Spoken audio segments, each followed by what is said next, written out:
Welcome to ISR 9 news. ముందుగా headlines.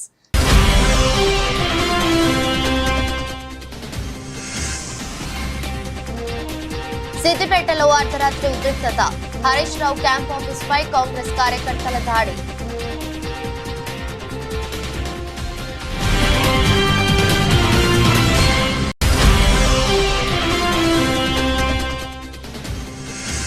నిడదవోలులో అన్న canteen ప్రారంభించిన మంత్రి కందుల దుర్గేష్. పేదవాని ఆకలి తీర్చేందుకు ప్రారంభమైనదే అన్న క్యాంటీన్ అని వెల్లడి.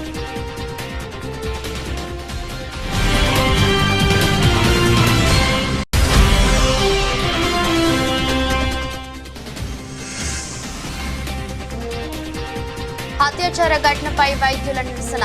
దేశవ్యాప్తంగా నిలిచిన వైద్య సేవలు.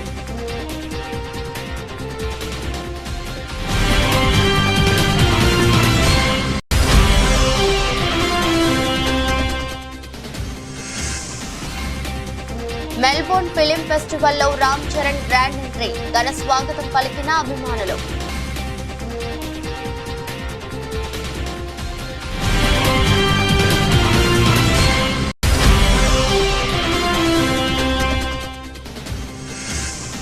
ఢిల్లీ ఎయిర్పోర్టులో వినేష్ ఫోగాట్ భావోద్వేగం. ఘన స్వాగతం పలికిన అభిమానులు.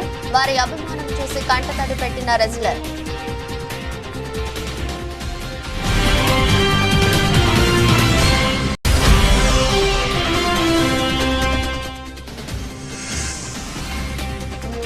దూసుకుపోయిన స్టాక్ మార్కెట్లు. 7 లక్షల కోట్లు పెరిగిన ఇన్వెస్టర్ల సంపద.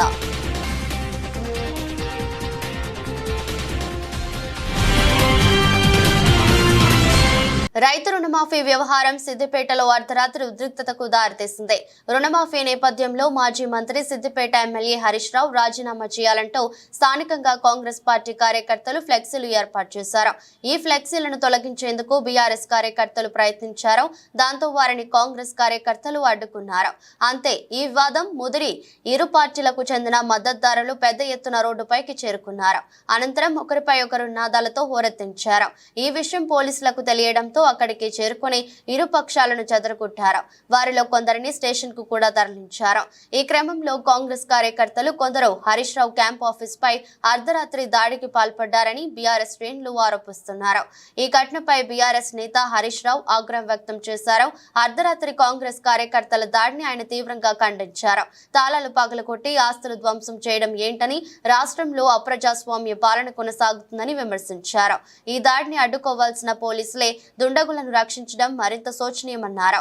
ఒక ఎమ్మెల్యేకే భద్రత లేకపోతే ఇక సామాన్య ప్రజల పరిస్థితి ఏమిటని, ఈ ఘటనపై డీజీపీ చర్యలు తీసుకోవాలని హరీష్ రావు అన్నారు. హరీష్ రావు క్యాంప్ ఆఫీస్ పై కాంగ్రెస్ గుండాలు దాడిని బీఆర్ఎస్ వర్కింగ్ ప్రెసిడెంట్ కేటీఆర్ తీవ్రంగా ఖండించారు. సీనియర్ ఎమ్మెల్యేకు ఇలాంటి పరిస్థితి ఎదురైతే ఎలా అని ప్రశ్నించారు. గత 10 ఏళ్లలో ఇలాంటి కక్ష సాధింపులు లేవని, ఇప్పుడు పోలీసుల సహకారంతో కాంగ్రెస్ పార్టీ నీచంగా వ్యవహరిస్తోందని ఆగ్రహం వ్యక్తం చేశారు. ప్రజలు ఇదంతా గమనిస్తున్నారని, సరైన సమాధానం చెప్తారని ఎక్స్ వేదికగా ఆగ్రహం వ్యక్తం చేశారు. ఇదేనా మీ కాంగ్రెస్ పాలనలో వచ్చిన మార్పు అంటూ రాహుల్ గాంధీని ట్యాగ్ చేస్తూ ఫైర్ అయ్యారు. ప్రేమ బజార్ లో ద్వేషపు దుకాణం నడిపిస్తున్నారంటూ చులకలట్టించారు. రాజ్యాంగాన్ని రక్షిస్తున్నానని చెప్పుకునే వ్యక్తికి ఇవి కనిపించడం లేదా అని నిలదీశారు. పేద ప్రజల ఆకలి తీర్చేందుకు పెట్టెడు అన్నం పెట్టాలనే ఆలోచనతో రాష్ట్ర ప్రభుత్వం నేడు అన్న క్యాంటీన్లను రాష్ట్ర వ్యాప్తంగా పునః ప్రారంభించుకుంటున్నామని రాష్ట్ర పర్యాటక, సాంస్కృతిక, సినిమాటోగ్రఫీ శాఖ మంత్రి పేర్కొన్నారు. నిడదవోలు పట్టణంలో గణేష్ చౌక్ నందు అన్న క్యాంటీన్ పునః ప్రారంభోత్సవ కార్యక్రమంలో మంత్రి కందుల దుర్గేష్ స్థానిక నాయకులు, అధికారులతో కలిసి అన్న క్యాంటీన్ ను ప్రారంభోత్సవం చేశారు. ఈ సందర్భంగా మంత్రి కందుల దుర్గేష్ మాట్లాడుతూ రాష్ట్ర ప్రభుత్వం అత్యంత ప్రతిష్టాత్మకంగా పునః అన్న క్యాంటీన్లను నిడదవోలు పట్టణంలో ప్రారంభించడం చాలా ఆనందంగా ఉందని తెలిపారు. అత్యంత ప్రతిష్టాత్మకంగా పునఃప్రారంభిస్తున్నటువంటి అన్న క్యాంటీన్ని నిడదవోలు పట్టణంలో ప్రారంభించడం అనేది చాలా ఆనందకరమైనటువంటి విషయం. ముఖ్యంగా పేద ప్రజలకి పట్టేట అన్నం పెట్టాలనేటువంటి ఆలోచనతో అందుబాటులో ఉండేటువంటి ధరతోటి ఇవ్వాలనేది ఈ ప్రభుత్వం యొక్క లక్ష్యం. 2014-19 వరకు ముఖ్యమంత్రి చంద్రబాబు నాయుడు గారి నేతృత్వంలో అన్నా క్యాంటీన్లు ప్రారంభించుకున్నాం. అప్పుడు కోట్లాది మంది ప్రజానీకం దీనివల్ల లబ్ధి పొందారు. 5 రూపాయలకే అల్పాహారం, 5 రూపాయలకే భోజనం, ఇవన్నీ కూడా ఆ రోజున అందరూ కూడా ఆనందంగా చేసినటువంటి అంశాలు. అయితే గడిచిన 5 సంవత్సరాల కాలంలో వైఎస్ఆర్ కాంగ్రెస్ ప్రభుత్వం దీనికి తూట్లు పొడిచి అన్నా క్యాంటీన్లు మూసేసి ఏ రకంగానూ కూడా పేద ప్రజలకు అండగా నిలబడనటువంటి సందర్భంలో మొన్న ఎన్నికలు జరుగుతున్న సమయంలో ముఖ్యమంత్రి చంద్రబాబు నాయుడు గారు కానీ ఉప ముఖ్యమంత్రి పవన్ కళ్యాణ్ గారు కానీ స్పష్టమైనటువంటి హామీ ప్రజలకు ఇచ్చారు. అదేమిటంటే మళ్ళీ ఈ క్యాంటీన్లను పునరుద్ధరిస్తామని, తద్వారా పేద ప్రజలకి భరోసాగా నిలబడతామని, అండగా నిలబడతామని, 5 రూపాయలకే వారికి భోజనం పలహారం ఏర్పాటు చేస్తామనేటువంటి మాట చెప్పి అధికారంలోకి వచ్చిన అనతి కాలంలోనే ఈ కార్యక్రమాన్ని ప్రారంభించడం అనేది చాలా గొప్ప విషయం. దాంతోపాటు వారికి అయితే 2,000 రూపాయల పెన్షన్ని 3,000 చేయడానికి 5 సంవత్సరాల కాలం పడితే ఈ ప్రభుత్వం, ఈ కూటమి ప్రభుత్వం అధికారంలోకి వచ్చిన వెంటనే 15 రోజుల్లోనే 3,000 రూపాయలను 4,000 రూపాయలకు పెంచడం, ఏప్రిల్లో హామీ ఇచ్చారు కనుక ఆ 3 నెలల 3,000 కూడా కలిపి 7,000 ఇవ్వటం, అదేవిధంగా పూర్తిగా దివ్యాంగులైనటువంటి వారికి 15,000 రూపాయలు ఇవ్వటం, ఇది ఒక గొప్ప కార్యక్రమం.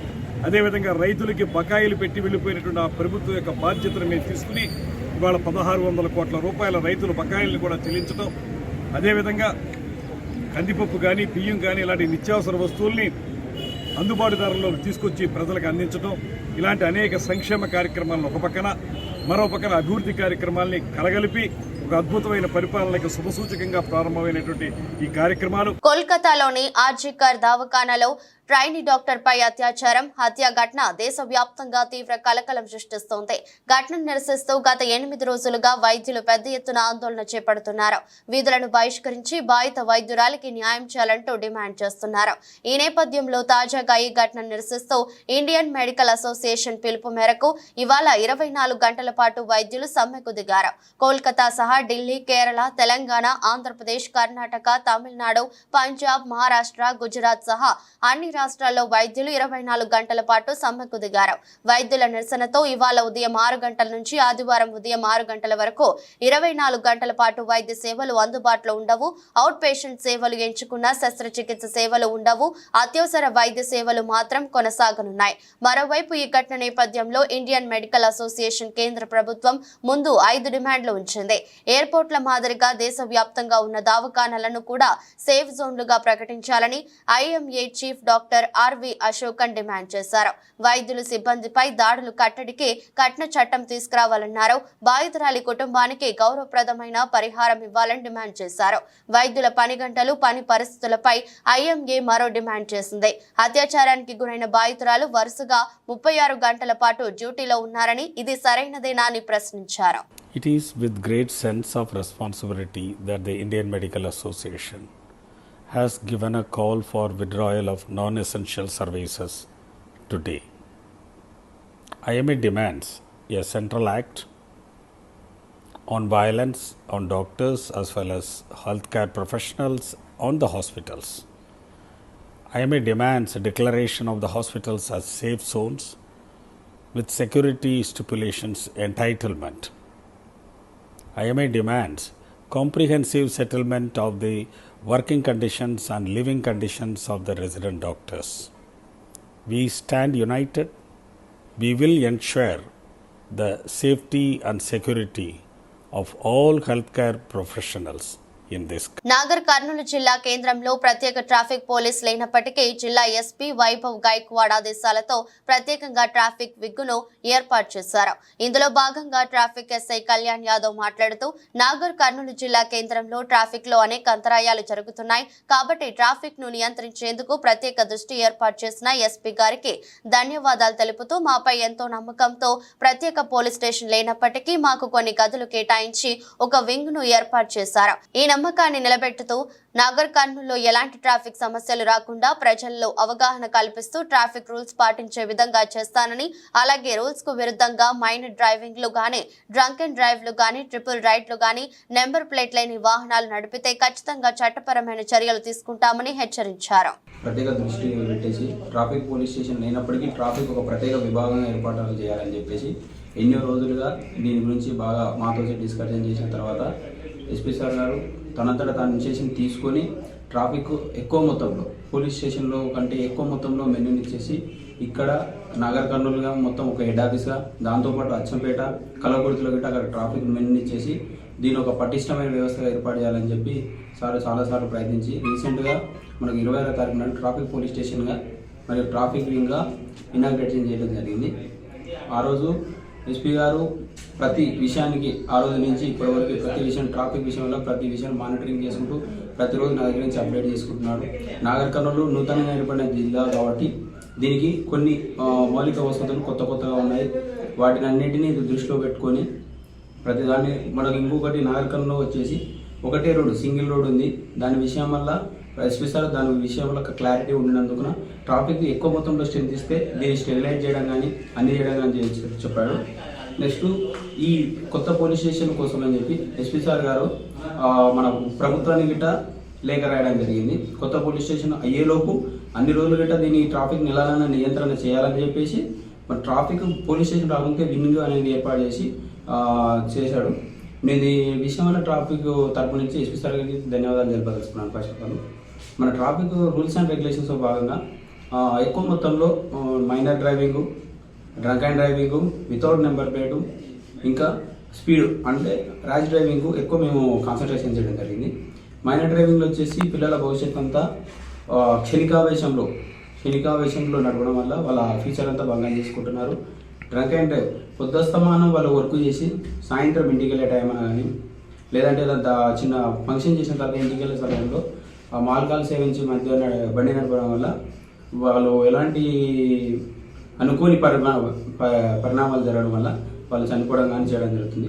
మన రీసెంట్గా ఎస్పీ సార్ చెప్పాడు, నాగర్ కర్నూలులో గత 1 ఇయర్లో 200 మంది చనిపోతే అందులో నియర్ బై 170 మెంబర్స్ కేవలం యాక్సిడెంట్ వల్లనే చనిపోయారు. 30 మంది మాత్రమే మర్డర్స్ కానీ వేరే కారణాల ద్వారా చనిపోయారు. దీన్ని బట్టి మనకు అర్థమైంది ఏంటంటే ఎక్కువ మొత్తంలో యాక్సిడెంట్ వల్లనే చనిపోతారు. కాబట్టి యాక్సిడెంట్లు కాకుండా నివారించడం ముఖ్య ఉద్దేశంతో సార్ గారు మన చెప్పారు.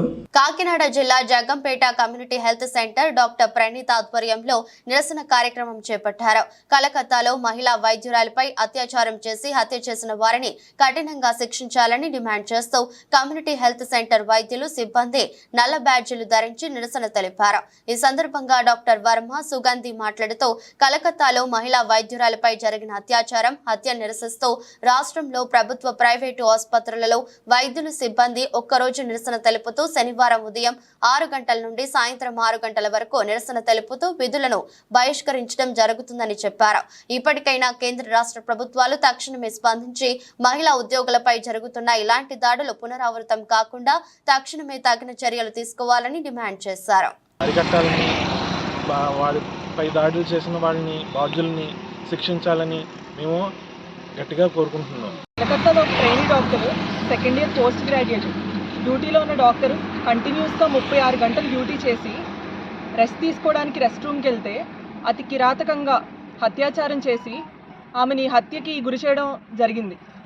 దానికి మొత్తం మెడికల్ వైద్యులందరూ, అన్ని సంఘాలు కూడా చాలా చింతిస్తున్నాయి. దానివల్ల వైద్య సేవలు దానికోసం వెంటనే కేంద్ర ప్రభుత్వం, రాష్ట్ర ప్రభుత్వం వెంటనే శిక్ష పడేలా చేయాలని ఈరోజు ఐఎంఏ పిలుపునిచ్చింది. ఈరోజు 24 గంటలు, ఈరోజు మార్నింగ్ 6 గంటల నుంచి రేపు ఉదయం 6 గంటల వరకు వైద్య సేవలన్నీ నిలిపివేసి జనాలకు అందరికీ జరిగిందంతా తెలియచేయడం కోసం పోరాటం చేస్తున్నాం. ఈరోజు ఒక డాక్టర్ అయింది, రేపు మన ఇంట్లో ఆడపిల్ల కావచ్చు. ఎవరికి ఇలాంటి దుస్థితి రాకూడదని ఈరోజు మన పోరాటం. అందరూ కలిసికట్టుగా దీన్ని గుర్తించి జరిగిన దాన్ని రేపు ఇలాంటి కష్టస్థితి మన ఇంట్లో ఆడపిల్లలకు కానీ మన పక్కింట్లో పిల్లలకు కానీ రాకుండా చూసుకోవాలనేదే ఈరోజు పోరాటం మెయిన్. వికారాబాద్ జిల్లా కొడంగల్ మండలం అప్పాయపల్లి గ్రామంలోని యువత పెద్దలు అందరూ కలిసి బంగ్లాదేశ్ లో హిందువులపై, హిందూ దేవాలయాలపై జరుగుతున్న దాడులను ఖండిస్తూ గ్రామ యువత ఆధ్వర్యంలో కొవ్వొత్తుల ర్యాలీ నిర్వహించారు. ఈ ర్యాలీలో గ్రామస్తులు, గ్రామ యువత, గ్రామ పెద్దలు భారీ సంఖ్యలో పాల్గొన్నారు. ఈ ర్యాలీలో హిందువులపై జరుగుతున్న దాడులను ఖండిస్తూ హిందువులపై జరుగుతున్న దాడులను ముక్త కంఠంగా ఖండించడం జరిగింది. మనమందరం ఐకమత్యంగా ఉండాలి. కులం, మతం, జాతి, ప్రాంతిపదికగా వేరే దేశాల వాళ్ళు దేశాన్ని చీల్చి చెందడానికి ప్రయత్నం చేస్తున్నారు. నేనేమంటున్నానంటే బంగ్లాదేశ్లో చూసుకోండి, ఇంతకుముందు శ్రీలంకలో చూసుకోండి, అంతకుముందు పాకిస్తాన్లో కూడా వాళ్ళు అయితే ఇప్పుడున్న షేక్ హసీనా కూడా మొత్తం ప్రపంచంలో ముస్లిం దేశాలు చాలా ఉన్నప్పటికీ ఏ దేశానికి పోకుండా కేవలం మన భారతదేశానికి రావడం జరిగింది. మన భారతదేశాన్ని మన ప్రధానమంత్రి గౌరవనీయులు గారు వారే ఆశ్రయం ఇవ్వడం జరిగింది. అదేవిధంగా నేనేమంటున్నా అంటే ఈ యొక్క ముఖ్య కార్యక్రమం ఏదైతే ఉందో బంగ్లాదేశ్ లో ముఖ్యంగా మైనారిటీలో అయినటువంటి హిందువుల పైన గురిగట్టి కావాలని కక్ష సాధింపుగా వాళ్ళ ఇళ్లలో జొర్రి వాళ్లకు ఆస్తులను ధ్వంసం చేసి వాళ్ళని అక్కడి నుంచి పారిపోవడానికి వాళ్ళని ఉసిగొల్పుతున్నారు, వాళ్ళని కొట్టడం జరుగుతుంది. సేమ్ అటువంటి పరిణామాలు మన దేశంలో కూడా జరగకుండా ఎక్కడ జరగడానికి అవకాశం లేదు. ఎప్పటివరకు జరగడానికి అవకాశం లేదంటే మనం ఎప్పటి వరకు అయితే ఐకమత్యంగా ఉంటాము అప్పటి వరకు ఎక్కడ కూడా మన పైన దాడులు జరగవు. మనం కూడా ఇప్పటి నుంచి ఒక ప్రతిమను పూనాలి. ఏమనంటే మన దేశం మన ఊర్లో కూడా ప్రత్యేకంగా ఆలోచన చేసుకుంటే ముఖ్యంగా 5-6 కులాలు ఉన్నాయి. బొందెలోళ్ళని, కురువోళ్ళని, మాదిగోళ్ళని, లంబడోళ్ళని, ఇవన్నీ ఈడిగోళ్ళని కులాలు ఉన్నాయి. ఇలా కులాలుగా ఎప్పుడు కూడా చెప్పుకోవద్దు. మనం కేవలం మనం హిందువులం అనే విషయాన్ని ఎప్పుడు కూడా చెప్పుకోవాలి. వేరే కులాలను ఒకసారి చూసుకుంటే ముస్లింలలో కూడా చాలా కులాలు ఉంటాయి. సున్నీ, షియా, అరబీ అవన్నీ కులాలు ఉంటాయి. వాళ్ళు ఎప్పుడు కూడా ఎటువంటి విషయాలు చెప్పుకోరు. వాళ్ళు మేము కేవలం ఏమంటే నేను ముస్లిం అని చెప్పుకుంటారు అంతే తప్ప ఎప్పుడు కూడా మేమిది అని వాళ్ళ యొక్క భాషా ప్రాతిపదికన వాళ్ళు మేమంతా ముస్లిం అనే చెప్పుకుంటారు. మనం కూడా ఎప్పుడు ఎట్టి పరిస్థితుల్లో కూడా నాది కులం నీది కులం అదే విధంగా ఎప్పుడు కూడా మనం చెప్పుకోదు. అదేవిధంగా ఈ సందర్భంగా కొన్ని ముఖ్యమైన విషయాలు చెప్పుకోవాలనుకుంటున్నాను. ఖచ్చితంగా లవ్ జిహాద్ ని ప్రోత్సహించి మన యొక్క హిందువుల యొక్క సమాజాన్ని జనాభాని తగ్గించాలని చూస్తున్నారు. ఈ సందర్భంగా హిందువులంతా ఏకతాటిపై సంఘర్షణగా ఏకతాటిపై ఉండాలి. ఎక్కడా కూడా లవ్ జిహాద్ జరిగే సందర్భాలు ఉంటే ఆ విషయాలని మనం ఖండించాలి. మనం అందరం ఫర్ ఎగ్జాంపుల్ ఎక్కడ కొడంగల్లో, తాండూరులో, మబ్నార్లో పోతుంటాం. ఆ సందర్భంలో మనం ఏం చేయాలి? మన హిందూ అమ్మాయిని ఎవరన్నా ఏమని అంటున్నారు చూసినా కూడా వాడిని వార్నింగ్ ఇవ్వాలి. అరే నాకేం పోతుంది, నా చెల్లెలు కాదు కదా, మా అమ్మ కాదు కదా అనే ఆలోచన ఎప్పుడు కూడా ఉండొద్దు. ఎందుకంటే మన పైన జరగవచ్చు, మన ఇంట్లో వాళ్ళ పైన జరగవచ్చు. కాబట్టి ఇటువంటి విషయాలను మనం ఖండించాలని నేను చెప్తున్నాను. సిద్దిపేట జిల్లా కేంద్రంలో ఇటు బీఆర్ఎస్ అటు కాంగ్రెస్ నాయకుల మధ్య ఫ్లెక్సీ రచ్చకెక్కింది. ఒకరు ఫ్లెక్సీలు ఏర్పాటు చేస్తే ఒకరు తీసేయడం లాంటి ఘటనలతో రాత్రి హైడ్రామా నెలకొంది. ఎమ్మెల్యే హరీష్ రావు రాజీనామా చేయాలంటూ కాంగ్రెస్ పార్టీ అధ్యక్షుడు పూజల హరికృష్ణ సేన పేరుతో ఫ్లెక్సీలు ఏర్పాటు చేశారు. దీనికి నిరసనగా బీఆర్ఎస్ నాయకుల ధర్నా చేపట్టారు. ఫ్లెక్సీలను తొలగించే ప్రయత్నం చేశారు. ఈ క్రమంలో కాంగ్రెస్ పార్టీ బీఆర్ఎస్ పార్టీల నాయకులు పోటాపోటీ నినాదాలు చేశారు. కాంగ్రెస్ నాయకుల ఫిర్యాదు మేరకు బీఆర్ఎస్ నాయకులను అరెస్ట్ చేశారు పోలీసులు. సిద్దిపేట పట్టణంలో రుణమాఫీ అదేవిధంగా రుణమాఫీ చేసిన హరీష్ రాజీనామా చేయాలని ఫ్లెక్సీలు కాంగ్రెస్ వారు పెట్టడం జరిగింది. నిజంగా కూడా హరీష్ రావు గారు 2 లక్షల రుణమాఫీ 6 గ్యారెంటీలు ఏదైతే అమలు చేస్తారో 15th ఆగస్టు లోపల చేసినట్టయితే తప్పకుండా తన రాజీనామాను గవర్నర్కి ఇస్తారని ఆనాడు అమరవీర సాక్షిగా చెప్పడం జరిగింది. కానీ కాంగ్రెస్ దుర్మార్గులు రుణమాఫీ లేదు, ఏ మాఫీ లేదు. ఏది 45 లక్షల మంది రైతులు ఉంటే ఈనాటికి 22 లక్షల రైతులకు కూడా రుణమాఫీ కాలేదు. దాన్ని చాకుగా చూపి హరీష్ రావు గారు రాజీనామా చేయాలని సిద్దిపేట పట్టణంలో ఫ్లెక్సీలు వేయడం. దానికి మేము 1 టౌన్ సిఐ గారికి అదేవిధంగా మున్సిపల్ కమిషనర్ గారికి కూడా ఏదైతే కంప్లైంట్ ఇవ్వడం జరిగింది. అనవసరమైన ఫ్లెక్సీలు వెలుస్తున్నాయి, ఇది మంచి పద్ధతి కాదు, ఒక వ్యక్తిగత దూషణకు ఫ్లెక్సీలు వేయడం ఇది సబబు కాదని చెప్పడం కూడా జరిగింది. కానీ దురదృష్టవశాత్తు మరి పోలీసు ఏం ఆలోచన చేసిందో కానీ సుమారు 8 గంటల నుంచి 11 గంటల దాకా హైడ్రామా చేసి 10:30కు మా వాళ్ళందరినీ కూడా 3 టౌన్ పోలీస్ స్టేషన్కు అరెస్ట్ చేసి తద్వారా ఆ ఫ్లెక్సీలు తీయడమే కాకుండా కాంగ్రెస్ గుండాలు ఎవరైతే ఉన్నారో క్యాంప్ కార్యాలయాన్ని ధ్వంసం చేశా కానీ చూసుకుంటా పోలీసు వాళ్ళు ఉన్నారంటే దీనికి ఏం సంకేతమో మాకు మాత్రం అర్థమవుతలేదు. దయచేసి ఇప్పటికైనా పోలీసులు నిష్పక్షంగా ఉండాలి. ఏ ప్రభుత్వాలు మేము గత 10 సంవత్సరాలు టీఆర్ఎస్ ప్రభుత్వం గవర్నమెంట్లో ఉన్నాం, కానీ ఏనాడు కూడా రాష్ట్రంలో ఎక్కడ కూడా ఎవరి మీద కేసులు పెట్టలేం, ఎవరిని కూడా అరెస్ట్ చేయలేం. కానీ దురదృష్టవశాతం కాంగ్రెస్ ప్రభుత్వం వచ్చిన 8 మాసాలను హత్యా రాజకీయం చేస్తుంది, అరెస్టుల పర్వం చేస్తుంది. అరెస్టులు మంచివి కావు, హత్యా రాజకీయం మంచిది కాదు. ప్రజలకు సేవ చేయాలి, ప్రజల మన్నన పొందాలి తప్ప ఈ కక్ష రాజకీయాలకు చేసినట్టయితే తప్పకుండా ప్రజలు గుణపాఠం చెప్తాం. కోల్కతాలో ట్రైనీ వైద్యురాలపై జరిగిన లైంగిక దాడిని ఖండిస్తూ నిర్మల్ జిల్లా కేంద్రంలోని డాక్టర్స్ IMA ఆధ్వర్యంలో నిరసన కార్యక్రమాన్ని నిర్వహించారు. చేతిలో ప్లకార్డులు పట్టుకుని నిందితులపై కఠిన చర్యలు తీసుకోవాలని డిమాండ్ చేశారు. ఇప్పటికే దేశవ్యాప్తంగా 24 గంటల పాటు వైద్య సేవలు నిలిపివేశామని, కేవలం ఎమర్జెన్సీ సేవలు మాత్రం కొనసాగిస్తున్నామన్నారు. నిందితులపై కఠిన చర్యలు తీసుకున్నట్లయితే ఆందోళన కార్యక్రమాలను ఉధృతంగా చేపడతామని హెచ్చరించారు. మన మహాభారతంలో అట్లా 90 డిగ్రీలు అటుకు అట్లా చీల్చి ఆమెను మొత్తం గ్యాంగ్ రేప్ చేసి తర్వాత మొత్తం గొంతు నులిమి, అసలు ఎంత గొంతు నులిమిందంటే ఇక్కడ ఒకటి హయాడ్ పోను అని ఉంటుంది, దాని అది మొత్తంగా ముక్కలు అయిపోయింది. ఆమె ఎంత విలవిలలాడిండొచ్చు, ఆమె ఎంత ఘోరంగా ఆమె ఎంత బాధను అనుభవించిండొచ్చు. అసలు మనం నిర్భయ గురించి విన్నాం కానీ నిర్భయకంగా కిరాతకంగా అమానుషంగా ఒక అమ్మాయిని విలవిలలాడుతుంటే ఆమెను రేప్ చేసి దాదాపు ఆమె ప్రైవేట్ పార్ట్స్ల లోపల కూడా చాలా సీరియస్ ఇంజ్యూరీస్ ఉన్నాయి. అసలు అందులోపల అసలు డాక్టర్స్ కలెక్ట్ చేసింది దగ్గర 150 గ్రాముల సెమెన్. అంటే దాదాపు వాళ్ళు ఎన్నిసార్లు రేప్ చేసిండొచ్చు, ఎంతమంది రేప్ చేసిండొచ్చు. అసలు నిజంగా ఈ దేశపు రాజకీయ వ్యవస్థ కానీ, అధికార యంత్రాంగానికి కానీ, ప్రభుత్వ యంత్రాంగానికి కానీ అసలు ఈ వ్యవస్థలకు ఏమన్నా సిగ్గు శరం ఏమన్నా ఉన్నదా?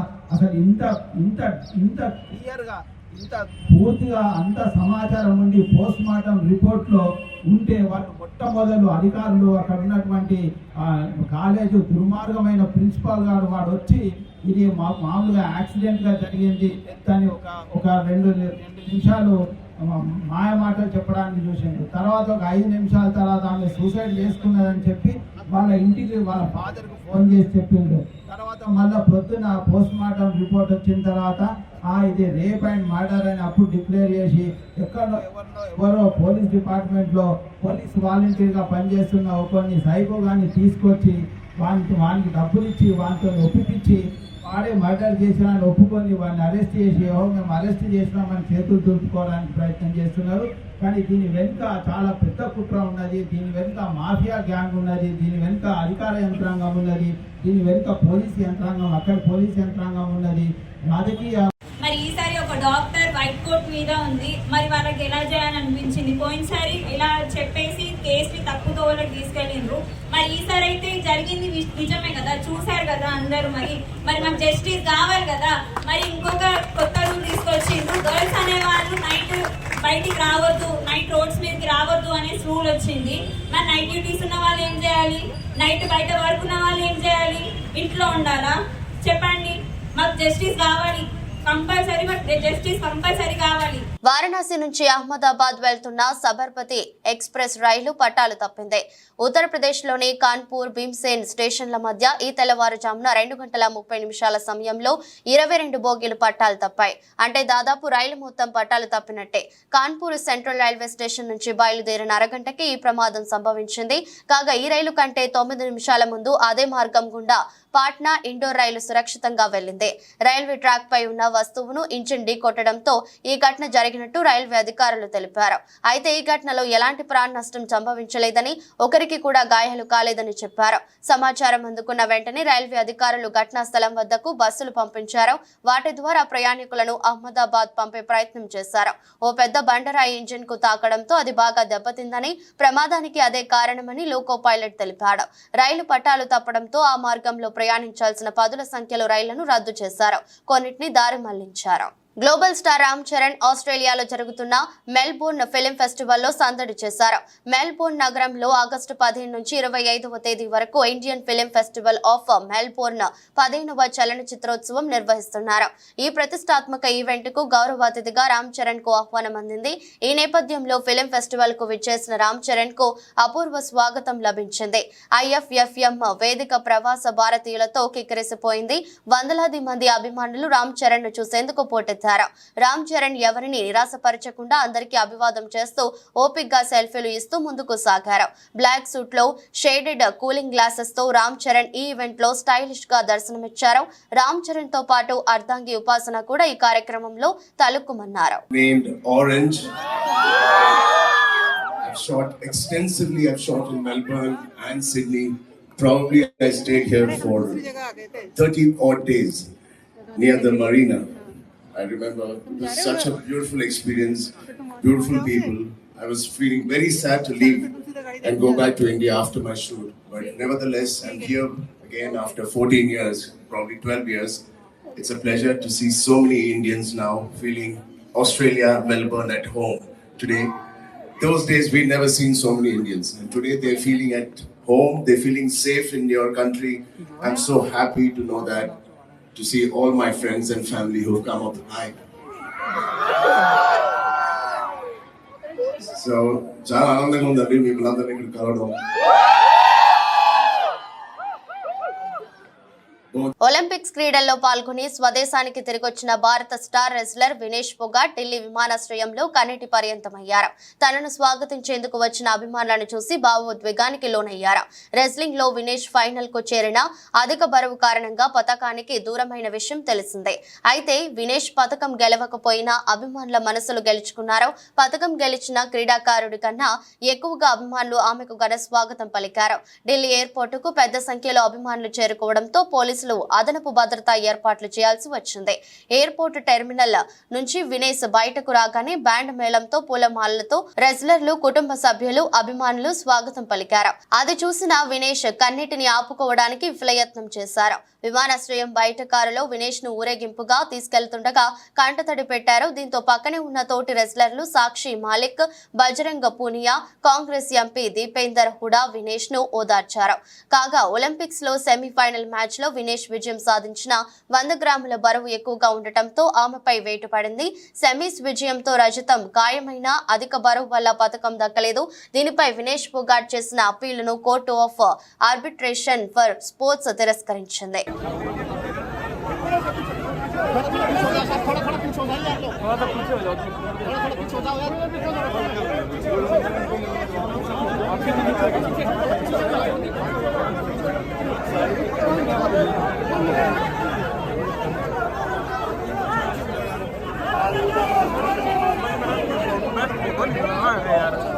వారాంతం ట్రేడింగ్ లో ఉన్న దేశీయ స్టాక్ మార్కెట్ ప్రామాణిక సూచీలు భారీగా లాభపడ్డాయి. సెన్సెక్స్ ఒక దశలో 1412 పాయింట్ల వరకు పెరిగి 80,518 వద్ద ఇంట్రాడే గరిష్టాన్ని నమోదు చేసింది. చివరికి 1330.96 పాయింట్ల లాభంతో 80,436.84 వద్ద స్థిరపడింది. గత 2 వారాలకు పైగా సమయంలో సూచీకి ఇదే అతిపెద్ద ఒక్కరోజు లాభం. 2 వారాల గరిష్ట ముగింపు స్థాయి కూడా నిఫ్టీ విషయానికి 397.40 పాయింట్ల వృద్ధితో 2 వారాల గరిష్ట స్థాయి 24,541.15 వద్ద ముగిసింది. అమెరికా ఆర్థిక మాధ్యం భయాలు తగ్గుముఖం పట్టడంతో పాటు వచ్చే నెలలో ఫెడ్ రేట్ల తగ్గింపు ప్రారంభం కావచ్చన్న అంచనాలు ఊపందుకోవడంతో గ్లోబల్ మార్కెట్లతో పాటు దేశీయ సూచీలు ర్యాలీ తీశాయి. IT, auto, banking, motor, realty రంగ షేర్లలో భారీగా కొనుగోలు జరిగాయి. దాంతో ఈక్విటీ ఇన్వెస్టర్ల సంపదగా పరిగణించే BSE లిస్టెడ్ కంపెనీల మొత్తం మార్కెట్ క్యాపిటలైజేషన్ ఒక్కరోజే 7.30 లక్షల కోట్లు పెరిగి 451.59 లక్షల కోట్లకు చేరుకుంది. వార్తలు ముగించే ముందు మరోసారి హెడ్లైన్స్.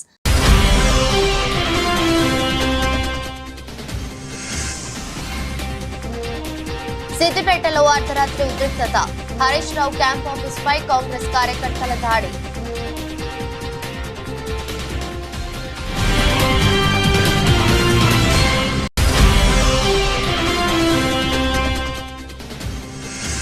నిడదవోలులో అన్న క్యాంటీన్ ప్రారంభించిన మంత్రి కందుల దుర్గేష్. పేదవాని ఆకలి తీర్చేందుకు ప్రారంభమైనదే అన్న క్యాంటీన్ అని వెల్లడి.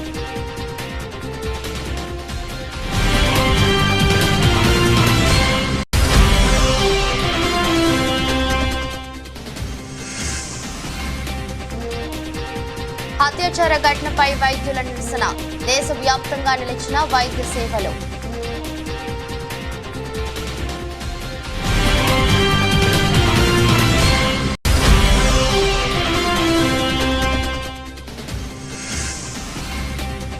మెల్బోర్న్ ఫిలిం ఫెస్టివల్లో రామ్ చరణ్ గ్రాండ్ ఎంట్రీ. ఘన స్వాగతం పలికిన అభిమానులు.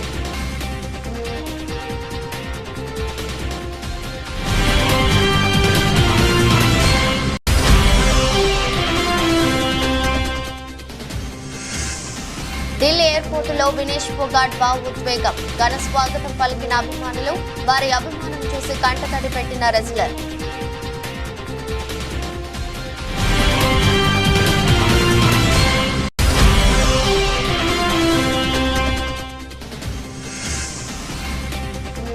దూసుకుపోయిన స్టాక్ మార్కెట్లు, 7 లక్షల కోట్లు పెరిగిన ఇన్వెస్టర్ల సంపద.